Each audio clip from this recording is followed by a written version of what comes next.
The Mech Touch. Chapter 27. Absolute Power. In unspoken agreement, the reinforcements that came with the Caesar Augustus busied themselves with fending off Melinda's allies. That's a nice mech you got there. Shame about the armor, though. It's the Mark Antony, designed by someone I know. It's supposed to be a more affordable alternative to what you're riding. The Caesar Augustus pilot let out a contemptuous snort. The mere thought of cheapening any of this frame's components is abhorrent. It goes against everything this August mech stands for. You and your friend have no idea how much you sullied its grand. Like an unstoppable tide, the Caesar Augustus kept closing the distance as it exchanged laser blasts. Melinda's laser cannons were running hot, but the only thing she managed to achieve was to heat up the top layers of her opponent's shield, causing only a fraction of its mass to melt. Its defensive power was a testament to National Aeromotive's heat absorption research. It's useless. Face the inevitability. You talk too much, Melinda yelled as she abandoned her laser fire for a close-in approach. Like a nimble gorilla, she threw her mech forward while duking as much shots as she could. The Mark Antony strained against the sudden turns, even as the incoming fire heated up a lot of portions of her mech. It made the Mark Antony seem like a demon from hell, with its dark armor, glowing red spots, and the ever-present water vapor leaking from the crest of its head. That's a funny gimmick, the Roan helmet design. But I'm afraid you're going to lose it when I hack off your head. The Caesar Augustus came into melee range, but despite the pilot's words, the Augustus continued to charge forward like a train. Melinda only belatedly dodged to the side, suffering a glancing blow from the Augustus' quick slash. The two came together again, and engaged in a furious exchange of blows, interspersed with opportunistic laser blasts. The Augustus' shield was virtually indestructible, as Melinda's dual weapons lacked sufficient weight or sharpness. The white sword struck with measured, disciplined strikes that followed a mysterious pattern. It successfully held Melinda at bay. The pilot of the Caesar Augustus must be an elite. His formal piloting skill overwhelmed her own as he moved the Augustus fluently, like it was his own body. From his sword style to his movement pattern, everything the pilot did only put Melinda in a tougher position. Give up. I've seen what your mech is made of. You're an inferior copy. Shut up, Melinda replied as sweat poured down her face. She tried her best to hang on, but the opponent kept chipping away at the Archer F plating that kept her mech protected. I can understand why you pilot such garbage. After all, if you don't have the money, you'll never pilot a mech as magnificent as the Caesar Augustus in your lifetime. Not everything can be measured with money, she hissed as she surged forward, risking a deadly stab which she parried with her borrowed sword. Her weapon cracked and broke in half, but it succeeded in taking the wind out of the strike. Her mace already pounced from above, the heavy rounded end traveling in a straight arc towards the Augustus' head. The enemy pilot hastily raised his shield, bouncing the mace back with a heavy vibration. What will you do now without a sword? This. Melinda dropped the broken sword and used her wrist to fire a couple of point-blank laser blasts right in the eyes. While most of the head was able to endure the heat, the main sensors and the delicate components buried deeper in the head were not so lucky. The enemy pilot screamed as he lost his primary vision. He performed a reflexive bash with his shield that pushed the Mark Antony back. She stepped backwards along with the push and started to slink sideways in order to take advantage of the fact the Augustus now relied on its secondary sensors. You think you've blinded me? You're wrong. Surprisingly, the Augustus shifted adeptly in Melinda's direction. Perhaps wary of another point-blank surprise, the Augustus with its melted head kept its distance while firing its wrist laser. The Mark Antony spent its energy at a fast rate trying to dodge the shots. I've been lenient to you so far. I didn't expect you to scorn my face. Very well, let me show you the real power of the First Emperor. The Augustus dropped its shield, relinquishing much of its defensive advantage over the Mark Antony. Nevertheless, the Augustus moved forward with renewed grace. The enhanced speed alarmed Melinda, and it took all she had to dodge the Augustus's masterful sword stroke. The follow-up strikes chipped away at the Mark Antony's exterior, shaving off several portions of its arm and torso armor. Melinda pushed down her panic and kept composed as she danced around with her mech. As each second passed, she felt her conscious mind grow more intense. The Mark Antony's dark form echoed her every thought, allowing her to avoid the Augustus's swords repeatedly. Even in the instances where she couldn't avoid damage, she exerted her utmost to let the sword strike her mech's best armored sections. All you can do is run like a cockroach and jump like a monkey. The pilot bellowed, frustrated at the continual chase. That's all a cheap whore riding a cheap imitation like you can do. You'll never be able to match me in my mech's brilliance. An irrational spike of fury invaded Melinda's thoughts. All her formal guard training warned her not to lose her composure. Having spent a lot of time mediating between hotheads piloting multi-ton war machines, she was well aware of the dangers of letting your anger get the better of your decision-making. Mark Antony, huh? I suppose you're not familiar with ancient Terran history. You see, way back then, Augustus defeated Mark Antony repeatedly. And now, history will repeat itself. Your cheap joke of a mech will never be as worthy as mine. None of her reservations remained. Indignant at being looked down at, she willingly embraced her anger and howled. The ferocious call stuttered the young pilot's attack, causing him to present an unforgivable gap in his assault. Melinda struck out with her mace with the limits of her mech's capacity, channeling the kinetic energy of her mech's legs, its rotating torso, and its entire arm in a single devastating swipe that landed accurately against the Augustus's sword grip. The fingers crunched, as the impact of an entire mech's momentum couldn't be stopped by such delicate limbs. The middle and ring fingers even separated entirely. Despite the critical damage, the Augustus was nimble enough to throw its sword to its other hand. Once the Augustus regained its weapon, the Mark Antony would suffer as it overextended itself severely in its last attack. Melinda's eyes sharpened as she used the brief moment to do something unorthodox. She engaged the emergency release catches that kept the Mark Antony's shoulder launchers attached to its armor.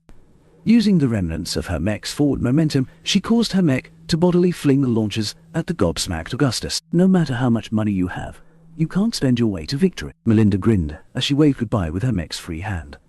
She activated the overrides that caused all the missiles to explode their payloads at once. Twin suns appeared in their midst, blasting the Mark Antony backwards. The explosion further cracked her mech's armor, but she was able to get it to stay on its feet. As the smoke and fire cleared, the Caesar Augustus looked much sorrier than before. Its armor surprisingly only sported a few cracks and craters despite suffering 2 concentrated magazine detonations. Unfortunately, even if its armor retained much of its effectiveness, the more delicate components underneath suffered worse. The amalgamated explosions radiated the combined shockwaves of a full salvo of missiles. Worse, the propellants of the missiles hadn't been expended at all, so they blew up all at once as well, adding an incinerating quality to the explosions that left the bedraggled Augustus half-burning in mechanical agony. What is this? I can't move my mech, the distressed young man said as he kept trying to take control over his mech's twitching limbs. The Augustus is only mortal. Melinda interjected as she guided her mech's foot to crunch the other hand of her opponent's mech into scrap. The Mark Antony ominously leaned over, bringing its menacing and battle-scarred face close to the Augustus' half-smashed and half-burned face. You're not invincible inside that expensive toy of yours. At least I'm able to afford one in the real universe. You'll get your ass whipped just the same, Melinda noted, then bashed her mace against the Augustus's torso. The cracks expanded, but the armor surprisingly held up against the blunt force trauma she frenziedly inflicted. By the time her mace broke off from the abuse, the enemy pilot's body had long since fallen apart from the excessive shock impacts. Tossing the useless handle away, Melinda walked over and picked up the fallen mech's virtually pristine sword and shield. Thanks for letting me borrow this, buddy. She swept her gaze at the confused melee around her. Though her duel with the Caesar Augustus expended much out of her mech, it lasted only around 2 minutes. Victory and defeat hadn't been decided yet, but Melinda already pounced at the nearest enemy mech from the flanks. The opponent wasn't able to keep its attention in 2 directions at once, and lost its lower leg to a cruel slice of Melinda's new sword. This weapon's much better than I thought, she pleasingly muttered, though she missed the crunchy feel of her mace. With Melinda's help, she freed up her preoccupied teammates, leaving them free to help out the others in turn. This caused the scales of battle to tip in their favor rapidly, leading the enemy to a solid rout as their remnants retreated up to the surface. The Mark Antony raised its appropriated sword, causing the survivors to cheer in victory. Despite not having any advantage in the quality of her mech or her league ranking, she still managed to exude the quality of a leader. Most of the mechs who fought alongside of her were willing to follow her directions.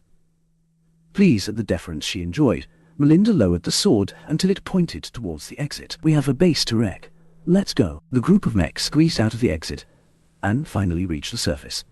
Most of the defenders were still stuck guarding against outside attackers, but some of them had already been alerted to the intrusion. Show me where their control center is located. 6 o'clock.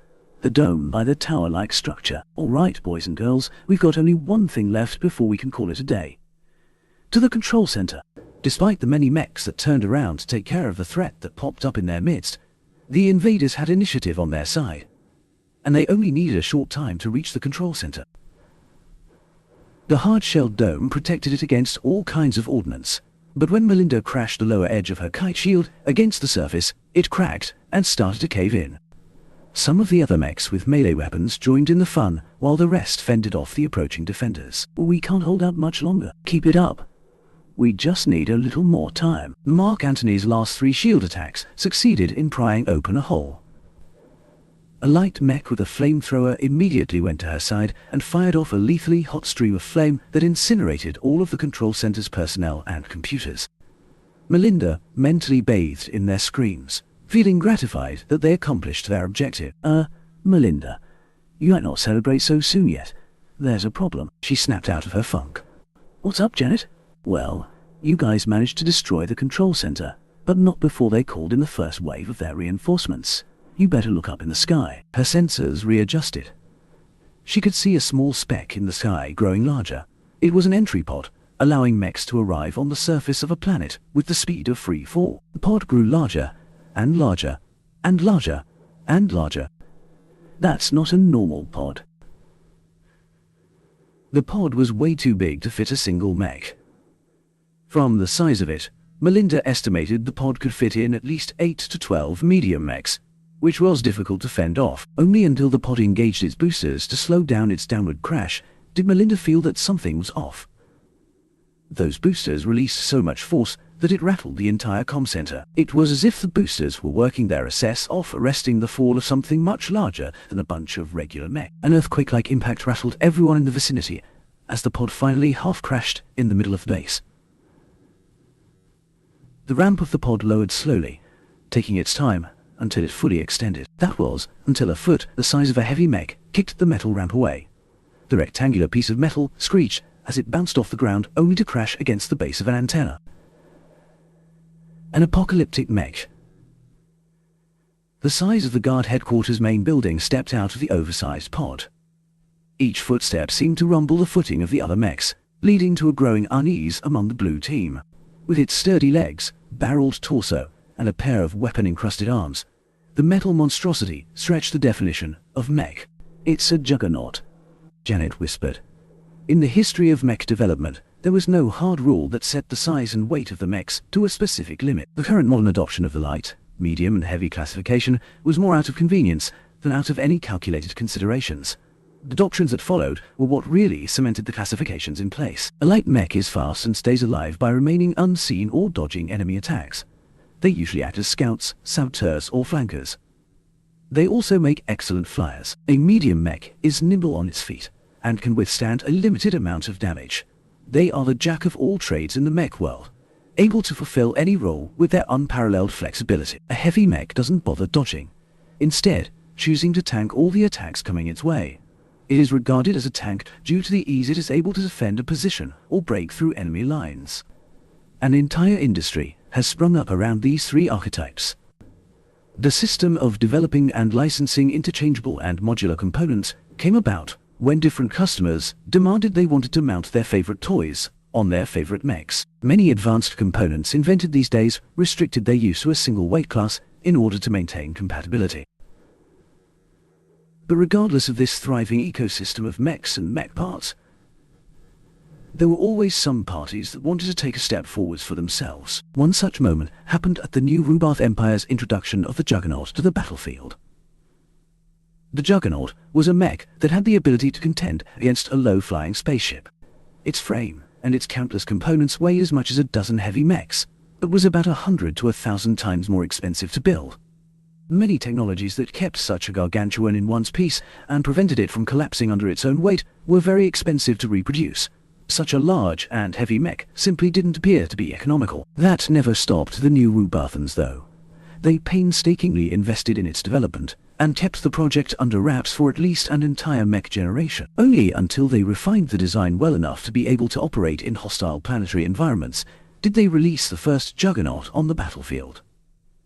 It left behind a massacre back then. The city it fought in suffered so much damage. The new Rubathans considered the battle could have resulted in less damage. If they fired off a couple of illegal tactical nukes, right now the juggernauts were weapons with dubious legal status in human space. Many states hostile to the new Rubath Empire sought to draft a treaty banning such ultra-large mechs. Devastating, they could unleash rivaled weapons of mass destruction. In actuality, it would be justified if they were categorized as the newest WMD humans have invented. All of that was of little use to Melinda now, as the Juggernaut finally moved. It raised one of its arms that bristled with gun cannons and pointed in the vague direction of Blue Team's military base. Oh shit, get out, Janet, I'm already on it. The Juggernaut fired, and the entire world turned white.